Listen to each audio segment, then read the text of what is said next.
Oregon could soon be under a statewide fentanyl emergency as overdoses there soar to record levels. Some are blaming a first-of-its-kind law passed in 2020, which partly decriminalized possessing certain drugs. Oregon saw the sharpest increase in overdose deaths from synthetic opioids in the U.S. after the legislation took effect. Adam Yamaguchi joined police on patrol in Portland to see the impact of this controversial law. It's the middle of the day in downtown Portland, Oregon. You want to hold him up for a second? We're on a ride-along with Portland Police Bike Squad. All right, don't worry about that other thing, all right? You're just going to take it today. Block after block, foil, syringes, and used Narcan canisters litter the streets. The sight of open fentanyl use is inescapable. What did you see that warrants a citation? He was smoking drugs on the sidewalk. 23-year-old Milo McPherson is not facing arrest or criminal prosecution for openly smoking fentanyl. Instead, Portland police officer David Baer hands McPherson a $100 citation. Because you're going to call one of these numbers. Excellent. Do the drug screen, they'll pay the ticket for you, and if you want treatment, they can give you treatment, okay? Under Oregon's Drug Addiction Treatment and Recovery Act, drugs are decriminalized statewide in an effort to instead help addicts with treatment. Everyone knows Narcan? $100 fine. Smoking fentanyl in public, don't worry about that. And they're going to either offer you treatment or at least pay the fine for you. But calling the help hotline is voluntary, frustrating Portland law enforcement. Put your hands behind your back. They say without the threat of jail and fentanyl's addictiveness, there isn't a real incentive for people to seek treatment. What sort of an impact has 110 had on what you do out on the street every day? My full-time job is fentanyl, and basically all roads lead to fentanyl in downtown Portland. Since Measure 110 took effect nearly 3 years ago, more than 6,000 citations have been filed, and 64% have been ignored. The vast majority of people that get those tickets, they just throw them away.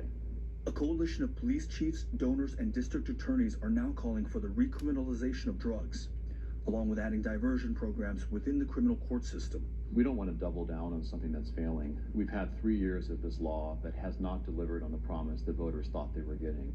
Including Washington County DA Kevin Barton. People in these social services programs will say the process of putting someone in jail is part of the harm that they're trying to reduce.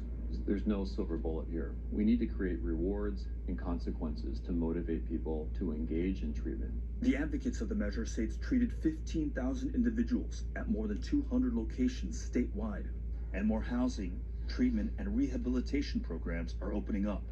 As a result, 68% fewer individuals have been arrested or jailed for drug use or possession. The disease of addiction is not a moral problem. It is a medical problem. Christina Anderson is program director at Volunteers of America, Oregon. The organization has received nearly $1 million in Measure 110 funding and are expanding outreach and services. Anderson says that decriminalization is the best hope for Oregonians struggling with addiction. There are a couple measures that seek to reform, even repeal 110. What would that do? Well, let's say you repeal 110 and you start to criminalize substance use again. What you have is individuals being incarcerated and not receiving the help that they need. Why you whisper? 4D Recovery is just one of the treatment centers newly funded by Measure 110. I probably wouldn't be sitting here today. And it offered Ebony Brawley peer mentorship during her treatment.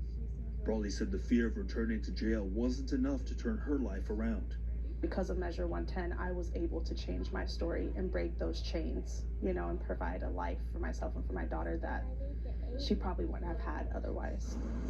Back on the street, the word of the available resources is spreading. And today, McPherson has a new chance to change his story. You've been jailed before? Yeah, a couple times. I don't think I belong there, you know what I mean? Like, I'm not a criminal. You seem like you're ready for treatment. Yeah, no, for sure. Yeah, I've been working on it. Are This you is a perfect resource for me, actually, right now. so you think you'll call the hotline? Oh, yeah. Yeah, for sure. For CBS Mornings, I'm Adam Yamaguchi in Portland. It's such a difficult story to cover.